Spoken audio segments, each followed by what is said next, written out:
Well, hello YouTube, it's me, Fortmaster, and welcome back to V.E.D.A, vlogging every day in April. Today is day 19.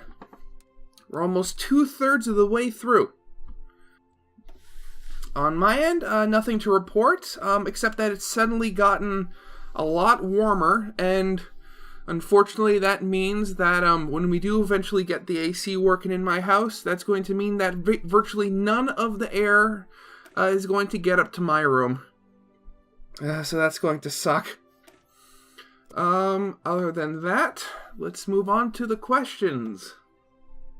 Mr. St. Jake. From what I understand, Apple removing headphone jacks was a market decision based on consumers wanting better water-resistant phones. All other smartphone companies are following suit, unfortunately. What changes besides the earphone jacks would you like to see or not see made? Well, one, the earphone jack, I don't want to see that removed.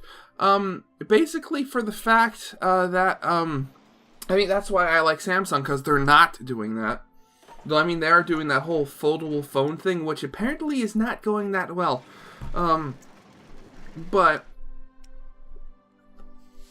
something that I'd want to see, like, I'd actually want to see them bring back was the whole concept of a removable battery in phones.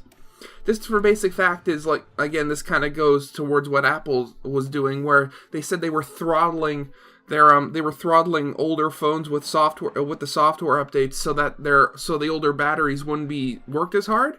But my thinking was just have a removable use your words, Lucas.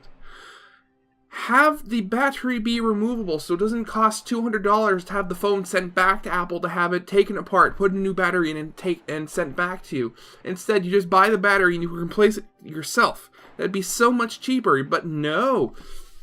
Back when smartphones were new, it was considered weird and tacky to have a removable back. I don't understand people sometimes. But yeah, that's the one thing I'd want to see brought in. One thing I don't want, the whole like concept of the foldable screen. Well, it's sort of cool in one perspective. I mean, the whole thing, like, oh, you can have a phone that folds out to the size of a tablet. Well, I mean, for someone like me, I don't need a tablet. I have my computer. I don't use my phone for that much anything, besides, like, when it's the end of the day and I'm just watching videos on my phone in the living room.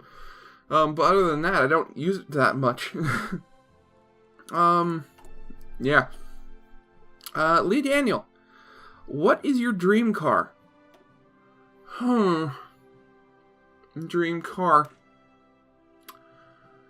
That would really depend on the situation. If pollution was not a thing, I would want one of those old, like, Stanley steamer cars, or actual cars that run on steam. I know the upkeep on them would be would be nuts. And especially up here in Canada, they would not be the most viable in the winter, but I still think it would be really cool to have a steam-powered car. But since pollution is a thing, I would want an electric car that can be used effectively, that isn't just limited to cities for being effective. Like you see, like the Teslas and stuff, and they have, and they are good, but they have such a comparatively limited range. And for most of my needs, if I get a car, this going around the city is okay. The only problem is being there, like, it takes forever for them to charge. And charge doesn't last that long. And again, the whole thing going back to the batteries is the batteries eventually do wear out and die.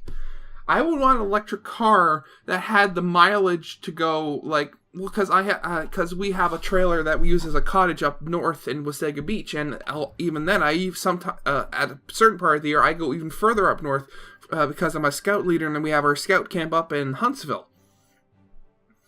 And most electric cars, I think all electric cars, wouldn't be able to make that journey in a single, like, charge. And ideally, I'd want an electric car that would be able to have the charge for me to go from Toronto up to Huntsville, and then I'd be able to leave it for the week that we're up there, and then drive back on a single charge. And that way I wouldn't have to find some place to have the car plugged in.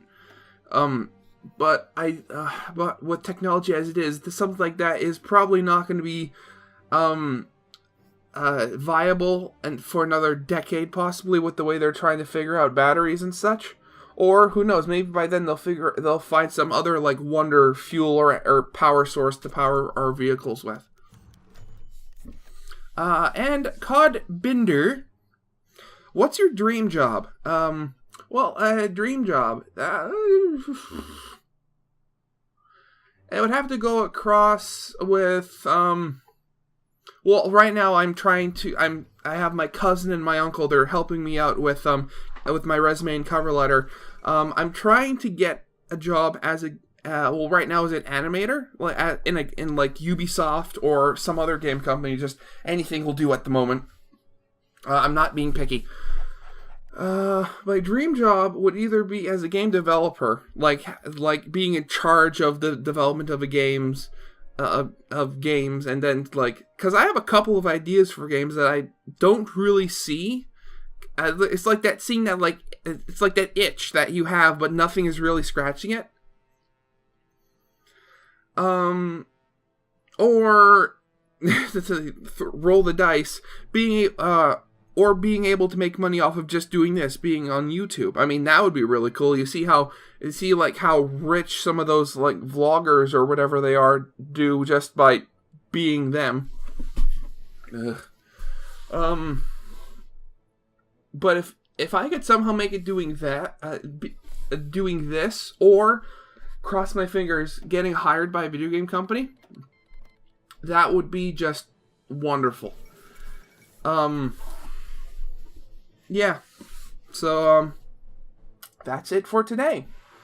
I hope you guys liked. If you did, leave a like, subscribe if you have not, and if you have any questions, leave them in the description below, or tweet them at me, at my Twitter, which is in the video description.